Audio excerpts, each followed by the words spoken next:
ಈಗ ನಿಮ್ಮ ಮೇಲೆ ಮತ್ತೆ ಅನಿತಾ ಮೇಡಮ್ ಮೇಲೆ ಮತ್ತೆ ಈಗ ಪೋಸ್ಟರ್ಗಳ ತಪ್ಪಿಲ್ಗಬೇಡಿ ಬ್ರದರ್.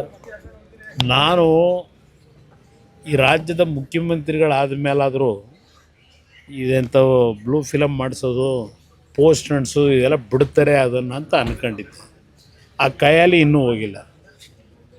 ಅದೆಲ್ಲ ಪೋಸ್ಟ್ ಅಂಟಿಸ್ಬಿಟ್ಟು ಪ್ರಚಾರ ಮಾಡೋ ಅಂಥದ್ದು ನಂದು ಬಿಟ್ಟುಬಿಡಿ. ಈವನ್ ನನ್ನ ಹೆಂಡ್ತಿದ್ದು ಫೋಟೋ ಹಾಕೋರು, ನಂದು 100 ಎಕರೆ ಅಂತ ಅದೇನೋ ನಿಖಿಲ್ದು ನಂದು ಹಾಕೋರಲ್ವೇ. 46 ಎಕರೆ 40 ವರ್ಷದ ಹಿಂದೆ ಕಷ್ಟಪಟ್ಟು ಸಂಪಾದನೆ ಮಾಡಿರೋ ಜಮೀನು. ಅದು ಬಿಟ್ಟು ನನ್ನ ಹೆಸರಲ್ಲಿ ಇನ್ಯಾವ ಜಮೀನಿದೆ? 100 ಎಕರೆ ಅಂತೇನು ಹಾಕೊಂಡವರಲ್ಲ ಪೋಸ್ಟ್ರಲ್ಲಿ. ಇನ್ನು ಅನಿತಾ ಮೇಡಮ್ ಅವ್ರದ್ದು 36-37 ಎಕರೆ ತಗೊಂಡವ್ರೆ. ಖರೀದಿ ಮಾಡಿರೋದು.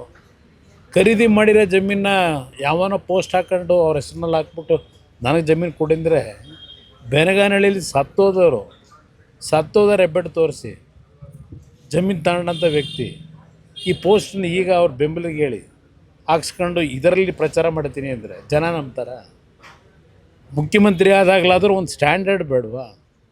ಒಂದು ಸ್ಟ್ಯಾಂಡರ್ಡ್ ಇಲ್ಲದೆ ಈ ರೀತಿಯ ನಡವಳಿಕೆ ಇವತ್ತು ಈ ರಾಜ್ಯ ಯಾವ ಪರಿಸ್ಥಿತಿ ಹೋಗುತ್ತೆ ಅನ್ನೋದನ್ನು ಯೋಚನೆ ಮಾಡಬೇಕು. ಕುಟುಂಬದವ್ರನ್ನ ಫೋಟೋ ಎಲ್ಲ ಹಾಕಿ ಇದು ವಿಕೃತ ಮನಸ್ಸು. ಅದು ಅಷ್ಟೇ ವಿಕೃತ ಮನಸ್ಸು. ಅದು ಹೇಳದ್ನಲ್ಲ, ಇದು ಮೊದಲಿಂದಲೂ ಬಂದಿರೋದು ಇದರಲ್ಲೇ. ಈ ಕೈಯಲ್ಲಿ ಬಂದಂಥ ವ್ಯಕ್ತಿ ಈಗಲೂ ಇದನ್ನೇ ಮುಖ್ಯಮಂತ್ರಿ ಆದಮೇಲಾದರೂ ಆ ಮುಖ್ಯಮಂತ್ರಿಯ ಕುರ್ಚಿಗಾದರೂ ಗೌರವ ಬೇಡವಾ? ಈ ರೀತಿ ಪೋಸ್ಟ್ಗಳು ಹಾಕ್ಕೊಂಡು ಇವತ್ತು ಪ್ರಚಾರ ಮಾಡ್ಕೊಂಡು ಅಪ್ರಚಾರ